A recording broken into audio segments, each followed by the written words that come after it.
welcome. How are you doing today? It is Memorial Day, and we're going to put roses on the graves of my many dead relatives. Fortunately, they're all buried together, so it won't be too hard. And I'm sorry, there's some stuff in my backseat. You don't gotta worry about it.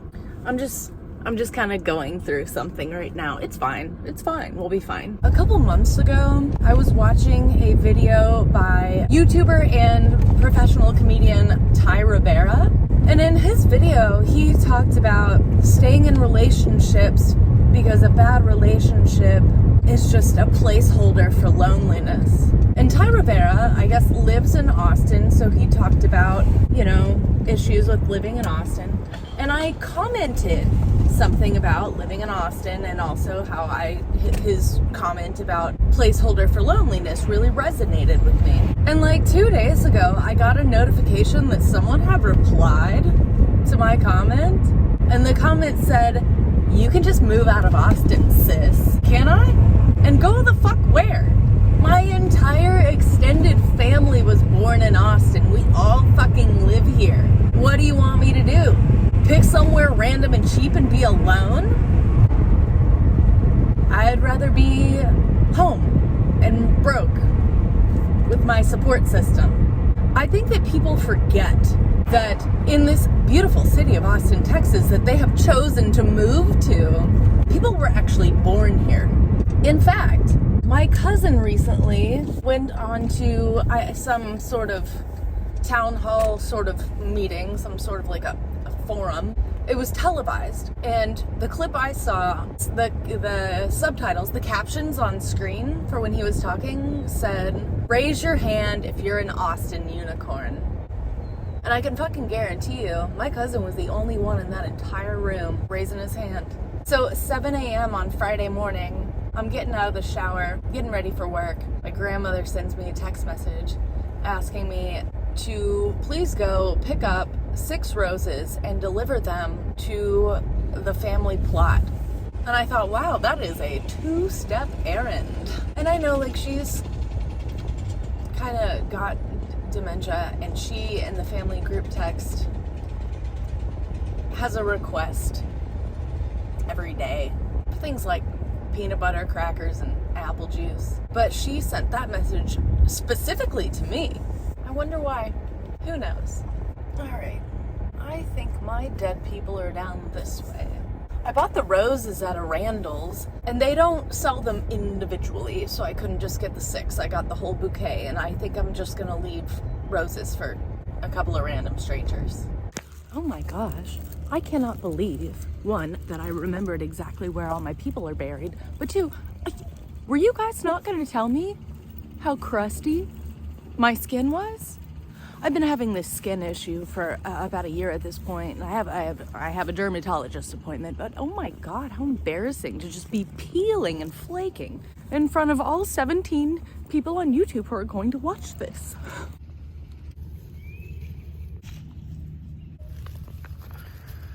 One for Aunt Christy, one for Uncle Steve, one for my fairy godmother. Part of why I started making YouTube videos in the first place is when my godmother passed away. My mom had 3 sisters, and all 3 of them died from cancer. And when my godmother passed, I felt extremely alone. So I started making my videos because I felt like I needed to talk to somebody, even if that's strangers on the internet. My godmother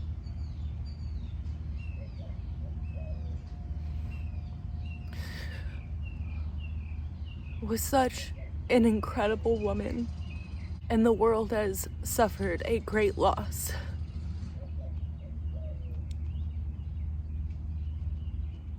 Whether they knew her or not. If you don't know, what you don't know is a lot. And if you didn't know my godmother, sucks to be you. Okay, so I put 2 roses on everybody's, except for I put 3 on my godmother's because she's my godmother. And I still have 3 flowers left. So let's see who we can find. Maybe somebody that didn't get flowers this year. Oh, look at these people. These people have little built-in vases. We've got Belton and Rulina Howard. Whosoever believeth in him should not perish, but have everlasting life. I don't know who these people are, but they're getting flowers. Well, dang it. What am I gonna do? Okay, I broke the stem. Let's see if it fits. No, it doesn't. It appears that all of these are pretty shallow. So what I want to do is I want to leave something for Frucella, because Frucella has bird shit on her bench. Something I remember about coming to this cemetery as a child is that there is somewhere around here a headstone that is a skateboard. And it was because like a kid who was like a skater boy passed away as like a teenager. I don't know how he died, but he loved skateboarding. So his headstone is his skateboard. And I always thought that was really sweet and beautiful. I'm sorry for crying. I'm surrounded by death. I think it's hard not to feel emotional about it. Well, I found Rusty, who was a beloved son, brother, grandson, nephew, cousin, student, patient, neighbor, friend, and teacher. Russell Daniel Thibodeau. January 1985 to July 2000. He doesn't seem to be buried next to anyone he was related to. He's getting my last 2 flowers. Poor little thing. 15 years old, dude. So I have placed all of my flowers. I'm wearing this pendant my mom had custom made for the squirrels in my family. It's got our girl, Mary. It was handmade by, I think, a friend of either my sisters or like just the family in general. And then I also have Jesus. We've got the Father, the Son, and the Holy Spirit. And I'm not really sure what's going on there. But this belonged to my maternal grandmother, and my mom strung it on this necklace for me. She made this. I don't think that like it necessarily needs to be stated that I am not like a religious person, but I am culturally Catholic. We like the creepy rituals and the wine and crackers. So yeah, I guess I've placed all my roses. We can go home now.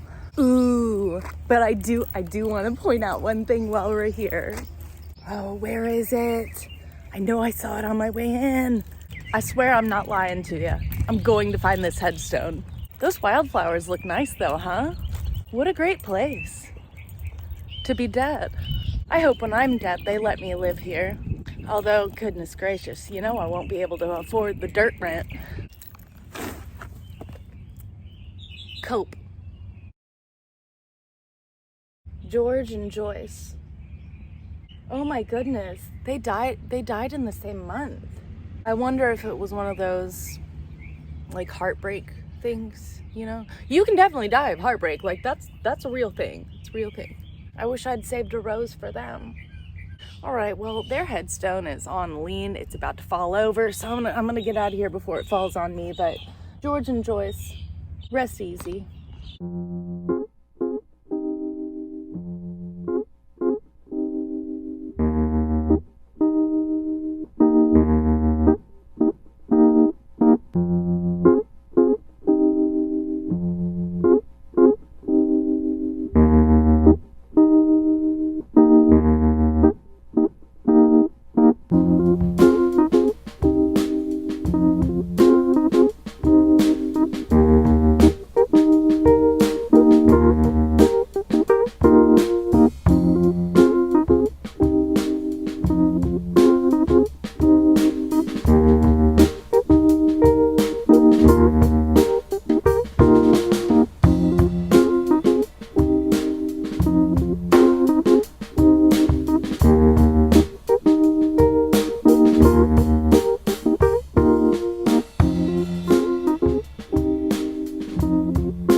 nobody's dead yet.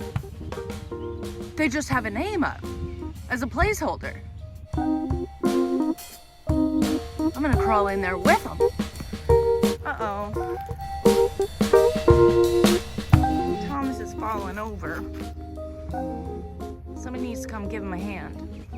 I think whoever it is over there with that machine should be the one to do it.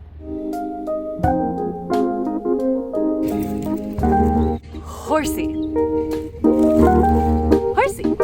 We also have little cotton and big cotton. Look at him go. Oh my gosh. Would you look at the finger? Pull my finger. I'm just kidding. Love and respect to these deceased individuals. Okay, well, it's time to go home. It never feels good to be here, but it feels like shit. I feel like we've all had to gather here kind of a lot. You know, when my godmother died, I already lost both of her parents and her two sisters, and now she had just lost her only surviving sister. And at that point, my mom had to make the rounds and all the phone calls and let everybody know someone had died. But when it came down to her only sister passing away, she called me up at like 7:30 a.m. and she was like, I can't do it. I can't do it this time. I've done it every other time. I can't do it again. And I said, that's okay, Mom. I'll do it. So I made the rounds, calling everybody in the family and letting them know that we lost her.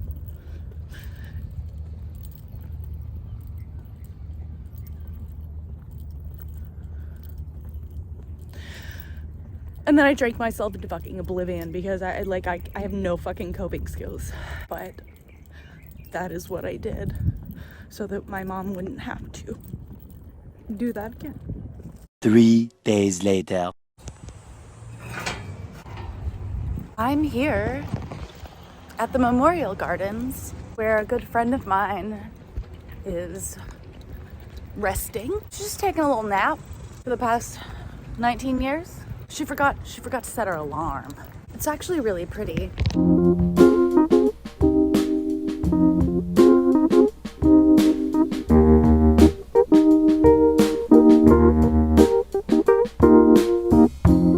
There's a nice little water feature. Here's a memorial statue in honor of John Scott Jr.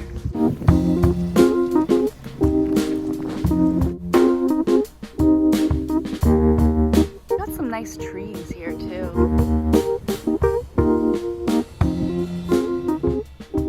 Some more deceased loved ones. We've got these people overlooking the playground. And I have not been back here in, I think, over 10 years now. But if I can recall correctly, this is the right spot. Oh, there she is.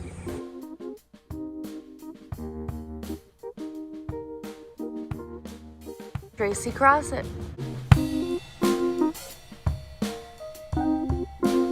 So from my recollection, what happens is they cremate you, they put your ashes in a little box, and then on the back side of this wall, they cut out a little hole, and they put your box of ashes in there, and they seal it up, and you get a little plaque. I used to come out here to visit her on her birthday and death day with my good friend Leah, and we would specifically only come like late at night because we didn't want to run into Tracy's family because they suck. And we were out here late at night one time, like drinking some rum and smoking a joint, playing guitar, and Tracy's mother showed up.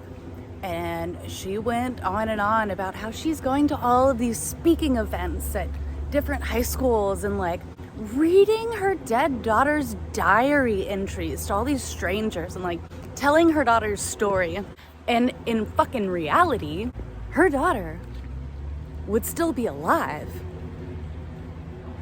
if she was a fucking better parent. I'm not kidding. Like, Leah and I showed up at this woman's doorstep. They don't live in Austin, right? Her parents didn't live in Austin. Tracy's parents didn't live in Austin. Leah and I, as teenagers, we bummed a ride from Austin out to Lakeway and just showed up unannounced on Tracy's mother's doorstep. And we're like, you have to help us save Tracy. She's an IV heroin addict. And her mom just said, I don't believe you.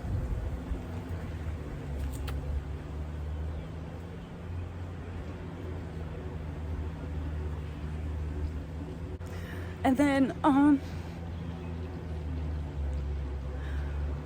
long story short, long story of failures of Tracy's parents short. Tracy was found blue on the bathroom floor at her father's house on Easter Sunday of 2004.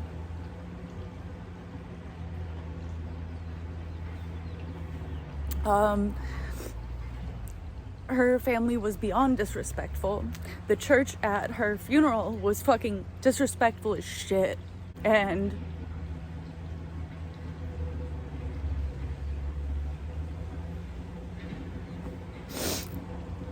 you know, like, there's chapters of my life, like, there's before Tracy and after Tracy, and it kind of ruined my life. So I hadn't been out here in a really long time, and it doesn't feel good to be here again. But I never come out to Lakeway, so I figured since I was here for my doctor's appointment, I would just say hi. I feel silly for filming this, but I don't know.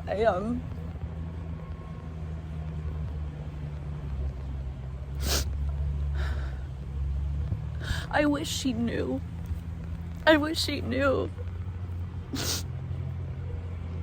how much she meant to my life and still does, and how much I miss her, and she doesn't know. She doesn't know, and she can't know because she's not alive.